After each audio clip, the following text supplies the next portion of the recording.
मिथिलांचल की जो राजनीति है उसी का शिकार सीमांचल सदैव रहा है। इस बार के बजट में भी रहा और आगे भी रहेगा, जो संभावना है। यहाँ के पॉलिटिकल लोग यदि अपने आप को जागृत नहीं करेंगे, अपने भावी पीढ़ियों के बारे में चिंता नहीं करेंगे और कोई दृष्टि नहीं रखेंगे, कोई विजन नहीं रखेंगे, तो जिस तरह से मिथिलांचल सीमांचल के भविष्य की हत्या करता रहा है, आगे भी करता रहेगा। ये बहुत गंभीर प्रश्न है।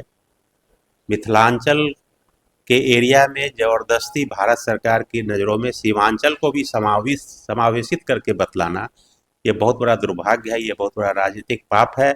और इस इलाके के जो पॉलिटिकल लोग हैं उनकी मूर्खता पर बहुत बड़ा प्रश्न चिन्ह है। सीमांचल एक अलग चीज़ है, मिथिलांचल एक अलग चीज़ है, दोनों एरिया अलग है, कोसी एक अलग चीज़ है।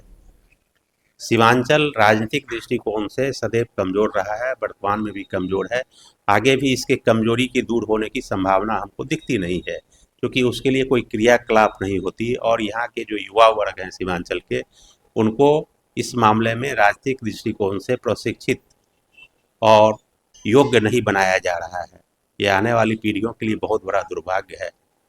मिथिलांचल इस बार के बजट में भी माननीय वित्त मंत्री जी बहुत गर्वान्वित होकर बोली कि ये मिथिला की साड़ी हमको अमुक दुलारी देवी कोई लेडी दी हैं, और मिथिला क्षेत्र के विकास के लिए इस बार के बजट में बहुत कुछ प्रावधान को बताई वो निर्मला सीतारमण।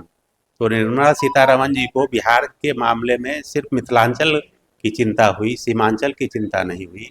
सीमांचल जो 255 वर्ष पुराना पूर्णिया जिला अर्थात वर्तमान पूर्णिया प्रमंडल अर्थात सीमांचल, ये आज के डेट में भी बहुत उपेक्षित है, बहुत पिछड़ा है और सदैव उपेक्षित रहा है, अभी भी उपेक्षित भावनाओं से ओतप्रोत है। इस बार के बजट में या फिर बिहार सरकार के बजट में या फिर सरकार के प्राथमिकताओं में सीमांचल को लेना चाहिए, लेने की आवश्यकता है।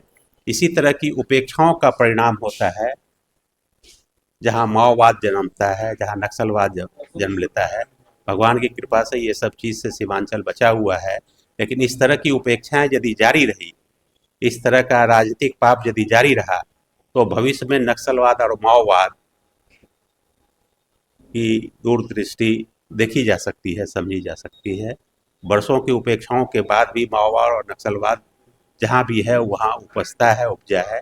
और इस इलाके को भी भगवान की कृपा से यदि ऐसा कुछ नहीं हो, लेकिन ये राजनीतिक उपेक्षा और कमज़ोर राजनीतिक शक्ति के कारण जो सीमांचल की उपेक्षा की जा रही है वर्षों से, और इस बार भी की गई है, और शायद बिहार सरकार के बजट में भी ऐसी कोई उम्मीद हम नहीं करते। समय के साथ साथ पूरे दुनिया के प्रत्येक पार्ट का विकास होता है। पूर्णिया का भी जो विकास हुआ है वो समय के साथ साथ हुआ है, न कि पूर्णिया पे कृपा आधारित कोई विकास हुआ है। तो इसलिए ये बड़ा दुर्भाग्य है। मिथिलांचल अलग चीज़ है, सीमांचल अलग चीज़ है, कोसी अलग चीज़ है, तीनों की आइडेंटिटी अलग है।